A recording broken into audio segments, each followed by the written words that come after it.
So some of you guys that follow my channel know that I don't really uh, speak on fight announcements all that often because a lot of things can and will frequently change between when a fight is first announced or when a fight is kind of seeded out there as a possible matchup and when the fight actually happens, like when you actually see the two fighters enter the ring to throw hands with each other.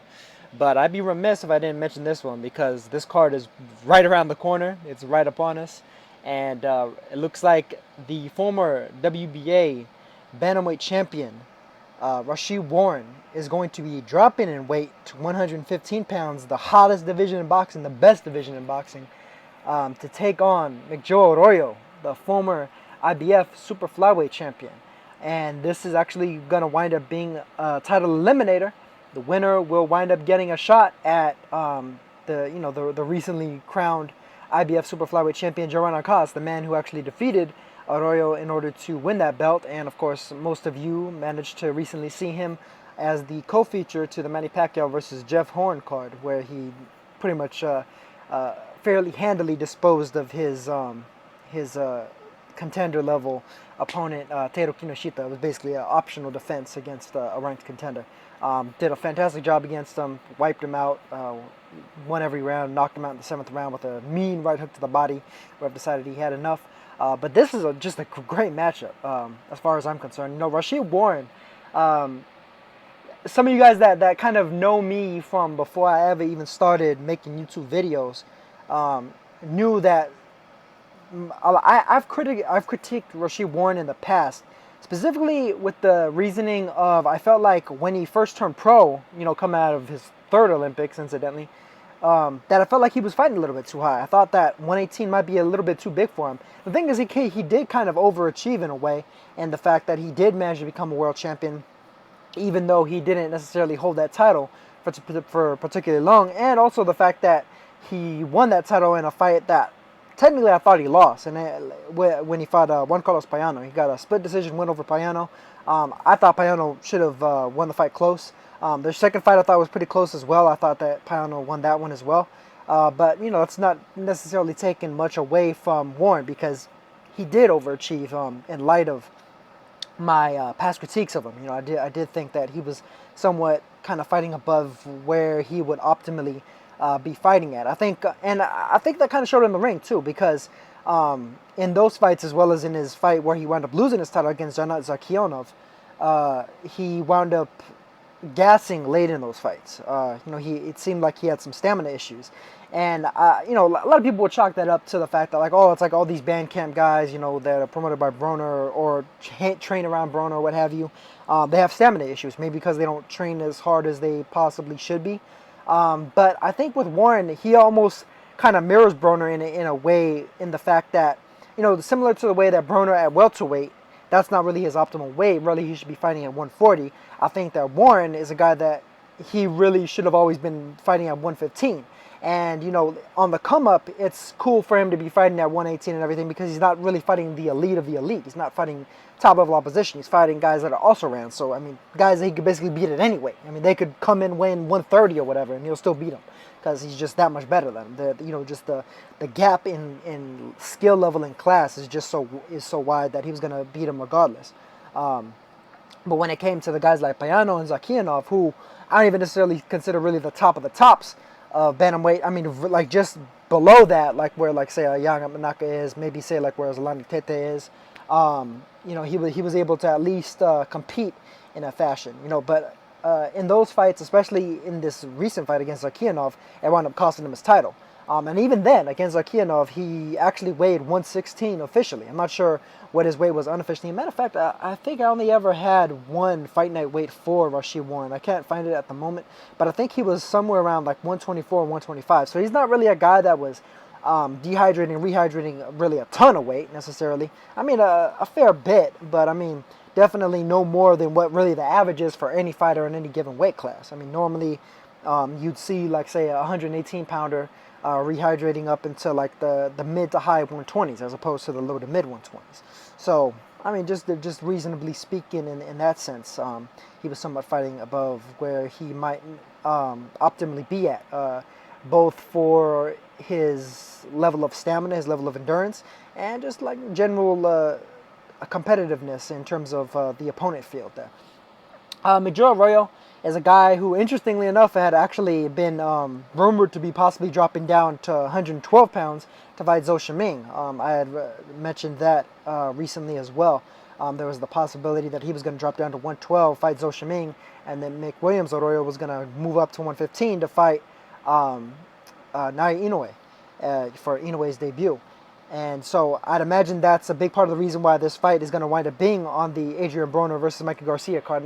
Matter of fact, I completely probably neglected to mention that. This is going to be on the Broner versus Garcia card on July 29th. So just a little over a week away for between these two getting in there fighting. And then the winner is going to become the mandatory challenger for Joe Nakas.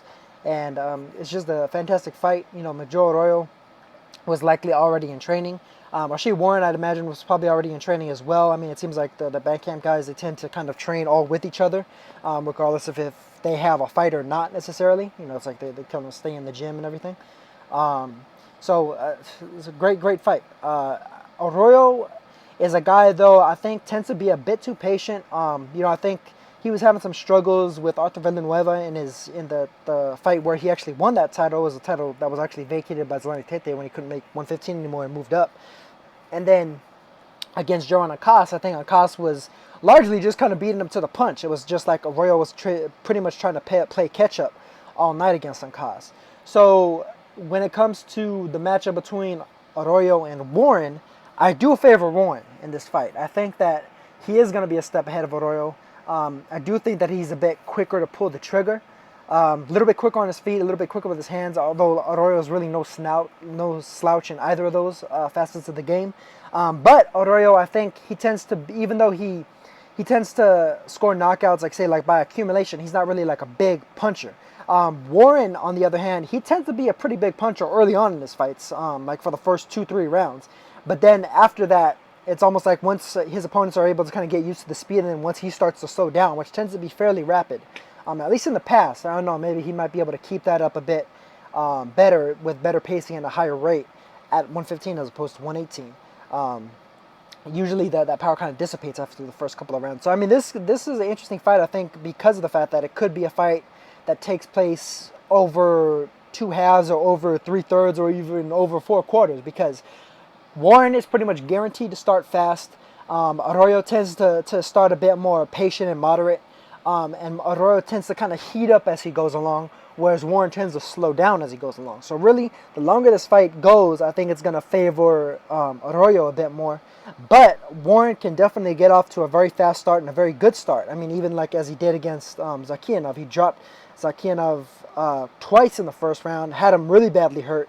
Zakianov was able to basically just kind of, bite down on his mouth guard and get your claws way back into the fight, get a split decision win over him. But that's not necessarily any guarantee that Arroyo could do that, because Arroyo, I'm not sure if he's really as tough or as rugged as Zakianov. He's definitely a better boxer, I'd say, technically speaking, than Zakianov is. But and I don't even necessarily think he's as good of a boxer as, like, say, Juan Carlos Payano is. And I think that Payano, stamina-wise and work rate-wise, is better than Arroyo. So, I mean, just kind of comparing those past opponents, I think that Warren, explosively speaking and speed-wise, is every bit as good as pretty much any of Arroyo's past opponents, including Joe Nakas. I think that he's a guy that could very well compete with Nakas, whereas Nakas was largely just like too far ahead of Arroyo to kind of play catch-up with. And he managed to even drop Arroyo in the 8th round. So, I mean, there's a very good chance that Warren could potentially catch Arroyo cold early in this fight, which would be a big move for Warren, and being able to kind of rebound his career. Warren is a guy that he competed in 3 different Olympics, 2004, 2008, and 2012. Came up short all 3 times, unfortunately. But I mean, he's managed to make some things happen as a pro, albeit a bit later than I think he might have been able to expect to have done otherwise, had he not decided to enter in all those Olympics. Because unfortunately for him, none of those Olympics were fruitful, as opposed to like some of his contemporaries, like a Zhou Shiming or like a Patty Barnes, who competed in several Olympics and medaled. But hey, he got himself the championship before, and he's looking to get it again. and I think he has a very strong chance of being able to do it. I do favor Warren slightly in this fight against Arroyo. To me, it's pretty much like a 60-40 type matchup. He could catch Arroyo cold early, could potentially knock Arroyo out early. But, I mean, those first 2 rounds, those first 3 rounds are like a danger zone for Warren especially. And if Arroyo is able to get out of that, I think we're definitely going to have a serious fight on our hands between these two. And a very good boxing match, just as a whole, technically speaking. Both guys do a number of things really well in there. Both of them are southpaws, interestingly enough, so that might play into it as well. Just, you know, a lot of times southpaws don't necessarily like fighting other southpaws, so one or the other may be able to get a significant advantage in that regard. I do know Warren actually, when he fought Payano was a southpaw. Payano tends to kind of switch up a little bit, though. Like, he'll kind of switch back and forth between the two stances. Arroyo has, I've seen him switch in the past, but not quite as freely as Payano does, when I was just kind of throwing. A lot of times he'll lunge over, wind up in the alternate stance, and then alternate back as he throws another power punch.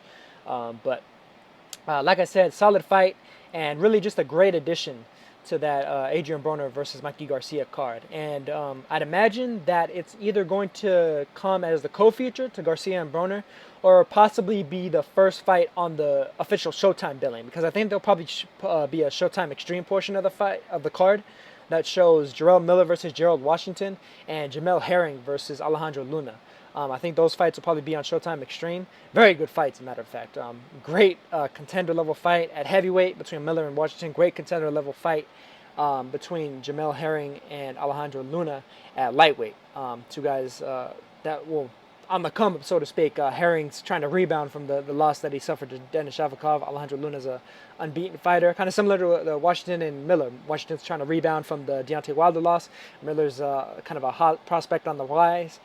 Former kickboxer, incidentally, former K1 kickboxer. And then on the main card, it's likely going to be Rau'shee Warren versus McJoe Arroyo, starting off the broadcast, the main Showtime portion of the broadcast, with Jamal Charlo and Jorge Highland being the co-feature to the main between Mikey Garcia and Adrien Broner, and then of course Garcia versus Broner as the main event. I mean, I wouldn't mind seeing Warren versus Arroyo getting the second billing, though, simply because, I mean, hey, super flyweight's where it's at. HBO is going to have their big card coming up with 3 super flyweight fights, if not 4. I'm not sure exactly what weight the Brian Valoria, which is going to be untelevised, unfortunately.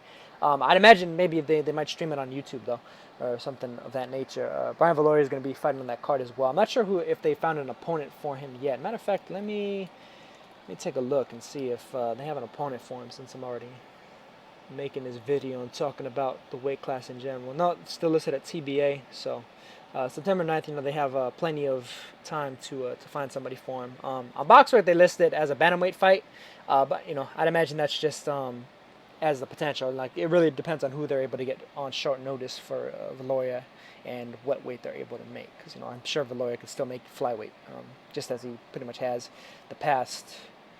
about the past 9 years now. I think he's been at flyweight, because I know he started at light flyweight. But yeah, you know, they got the Cesar versus Gonzalez fight, Estrada versus Cuadras, Inoue versus Nieves, and you know, big card. And so Rau'shee Warren versus McJoe Arroyo, given a little bit of competition, you know, on the PBC side of things and everything, and hopefully we can get it popping. I mean, I don't think there's anything stopping, say, like the Warren versus Arroyo winner from fighting on Cost, and then the winner of that fight fighting any one of the guys that I mentioned from the HBO card: Cesar, Gonzalez, Estrada, Cuadras, Inoue, Nieves, and then of course, you know, throw Fai in there too, the WBA champ. You know, that's a big part of the reason why I talk about super flyweight being the best division in boxing, filled with high-level fighters that have kind of either come up from 105 and 108, or now come down from 118 and everything, and a lot of former champions,